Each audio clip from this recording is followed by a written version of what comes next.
Guys লাইফের প্রথম আমি নদীর পাড়ে ইফতার করতে যাচ্ছি, এটা হচ্ছে নারায়ণগঞ্জে। সো চলেন আপনাদেরকে ব্লগটা প্রথম থেকে শুরু করি। ওকে, তো এখন আমরা যাচ্ছি হচ্ছে বেলি রোডের উদ্দেশ্যে। সেখান থেকে আমরা আরেকটা মাজদা বয়কে পিক করব, সেটা হচ্ছে শিহাবকে যারা চিনেন না, আমার লাস্ট একটা কার রেসিং এর ভিডিও ছিল, যে হোয়াইট মাজদাটা ছিল, সেই শিহাবকে আমরা এখন আজকে পিক করব। পিক করে তারপর আমরা রওনা দিয়ে দিব হচ্ছে আমাদের গন্তব্যে নারায়ণগঞ্জ। এক্স্যাক্টলি। তো এখন আমরা এলিভেটরের উপরে আছি, দেশের বাইরে অনেকদিন থাকার পর হচ্ছে লং টাইম এলিভেটরে উঠা হয় নাই, তো আজকে যাচ্ছি। আমার সাথে আছে সারোয়ার ভাই। তো চলেন এখন আপনাদেরকে নিয়ে যাই। ওকে, তো চলে আসছি হচ্ছে বেলি রোডে। এখন শিহাবের বাছার নিচে দাঁড়ায় আছি। শিহাব আমাকে দাঁড়া করায় রাখছে, এখন পর্যন্ত বুঝতেছি না ও কখন নামবে। ওরে ফোন দিলাম, বললো ভাই 5 মিনিট। 5 মিনিটের জায়গায় কিন্তু অলরেডি 15 মিনিট হয়ে গেছে, এখনো বসে আছি। A few moments later.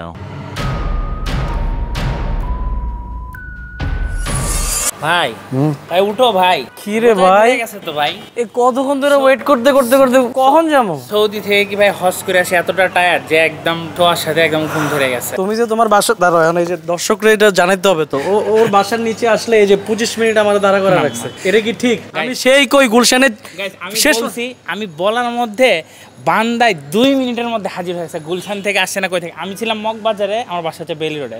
আমি খালি কল দিয়ে বললাম ভাইয়া চলো নারায়ণগঞ্জ, 2 মিনিটের মধ্যে হাজির হয়েছে। দোষটা আমার কথা, গুলশান থেকে 2 মিনিটে আদৌ আসা সম্ভব? আমি 300 ফিট থেকে আসছি, 300 ফিট 2 মিনিটের মধ্যে গাইস আসছে। 2 মিনিটের ভিতরে বলে আমি আসছি, এটা একটা বাকওয়াস কথা বললো না শিহাব। এখন এগুলো বললে হবে না, ইফতারি আজকে কিন্তু জমজমাট হবে। সো আমাদের আজকের ইফতারিটা হচ্ছে আপনাদের সবার প্রিয় জায়গা নারায়ণগঞ্জে।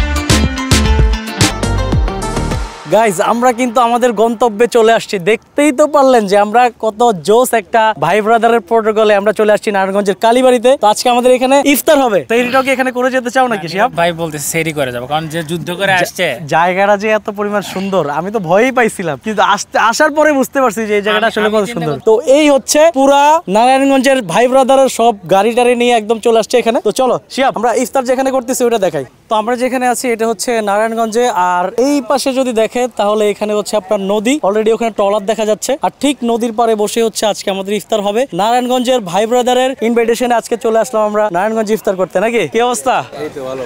এই হচ্ছে সব নারায়ণগঞ্জের ভাই ব্রাদার। যাই হোক, সবার সাথে আলাদা আলাদা করে পরিচয় করে দিতে গেলে অনেক সময় লাগবে। তো এইদিকে অলরেডি ইফতারের রেডি হচ্ছে, মুড়ি থেকে শুরু করে সবকিছু এখানে আছে। ইফতারের যত যাবতীয় যত খাবার আছে, আর স্পেশালি আরো অনেকগুলো আইটেম এখানে করা হয়েছে। তো এইদিকে হচ্ছে শরবত রেডি করতেছে অনেকজন। তো এইদিকে আবার হচ্ছে শিহাব ড্রোন উড়াইতেছে। তো চলেন আপনাদেরকে একটু ভিউ দেখাইতে দেখাইতে আমরা ইফতার শুরু করে দিই।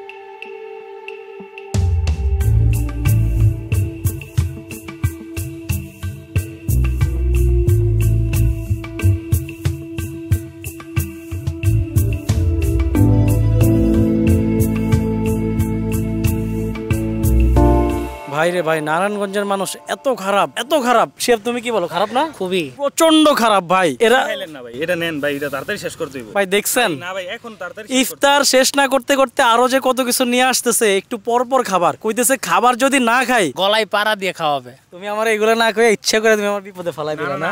বাই দ্য ওয়ে, নারায়ণগঞ্জের ভাই ব্রাদারের আন্তরিকতায় আমি খুবই মুগ্ধ। ইফতারে এত কিছু খাওয়ার পরেও সিফাত জোর করে ওর বাসায় নিয়ে আসছে জাস্ট বিকজ অফ ওর আম্মুর হাতের ফিন্নিটা খাওয়ানোর জন্য। আন্টির হাতের ফিন্নিটা নাকি অনেক বেশি মজা, তাই আমাদেরকে জোর করে নিয়ে আসছে ওর বাসায়। ওর বাসাটা অনেক বেশি জোস, পুরাই একটা রিসোর্ট ফিল। তো আমরা বিভিন্ন জিনিস নিয়ে সিফাতের সাথে দুষ্টামি করছিলাম, আর আন্টির হাতের ফিন্নি তো মাশাআল্লাহ অনেক বেশি মজার ছিল। তো এই ছিল আমাদের আজকের blog.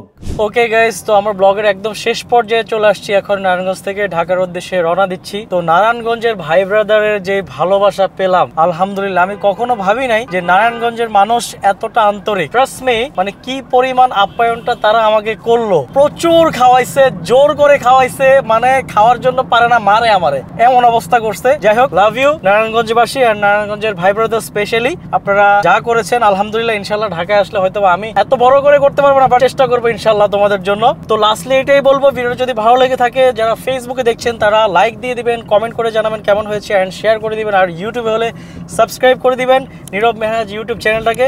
R thank you so much আপনাদেরকে, আর থ্যাংক ইউ নারায়ণগঞ্জ।